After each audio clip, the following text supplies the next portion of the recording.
મારા નાના ભાઈ હર્ષદભાઈ, જેનો બ્રેન હેમરેજ થઈ ગયું હતું અને એક અમદાવાદની પ્રખ્યાત હોસ્પિટલમાં મેં દવાખાને લઈ ગયા હતા ટ્રીટમેન્ટ કરી, અને ડૉક્ટરો પણ છૂટી પડ્યા હતા. હવે કે તમારે કે જે ભગવાન નામ કે લઈ જાઓ. ને પછી અમારે પંકજ સર હતા, બરાબર, એમને મેં વિઝિટમાં બોલાયા અને કે આપણે ત્યાં શિફ્ટ કરો, ચેક કરીએ કે, અને 50% ચાન્સીસ સર કહેશે કે બચવાના કહેશે.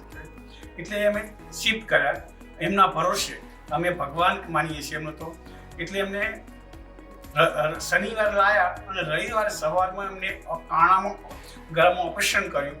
અને અત્યારના સંજોગોમાં એ પોતે બોલી શકો છો, બરોબર છે, અને હરી પણ શકો છો, અને મોમેન્ટ પણ થાય છે, બરોબર છે.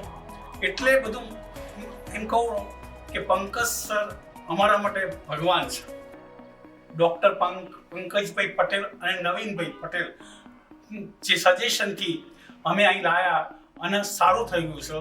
અને સ્ટાફ પણ એટલો સારો અને નમ્ર છે.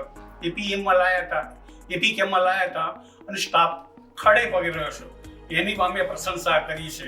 અમે કદી ભૂલી શકીએ એમ નથી વાત. અને આ હોસ્પિટલને અમે કહેવા જઈએ તો ઘર જેવો સ્ટાફ, કારણ કે અમે જ્યારે ઇમરજન્સી માટે રાતે બોલાવીએ તો પણ અમને સારી સર્વિસ મળી અને ફૂડ તે ગમે તે બાબતમાં અમને ફરિયાદ નથી આવી.